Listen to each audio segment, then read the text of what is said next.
Then also here in this verse, we see Paul receives his next mission. That's Rome.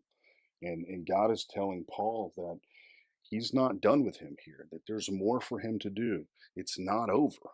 And in spite of the situation, in spite of the circumstances, in spite of the discouragement, it's not over. And I'm pretty sure there's probably somebody watching this that needs to hear that. I've needed to hear this at times.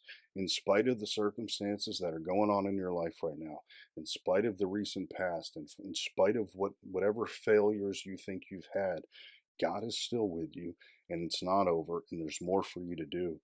And that's what's happening here with Paul. And then we also know Paul desired to go to Rome.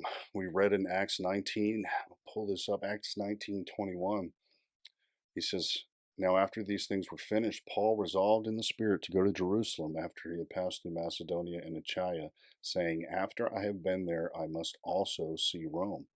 And then again in Romans 1:13, he says, I do not want you to be unaware, brothers and sisters, that often I have planned to come to you and have been prevented so far, so that I may obtain some fruit among you also, just as among the rest of the Gentiles. So there's two different places where he references his desire or his willingness or wanting to go to Rome.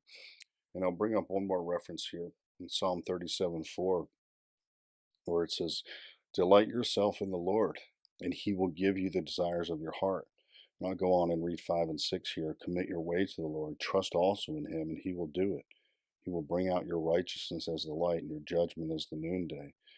It goes on to say, "Rest in the Lord and wait patiently on him," and so on. But God will give us the desires of our heart. It's okay to have desires in accordance with God's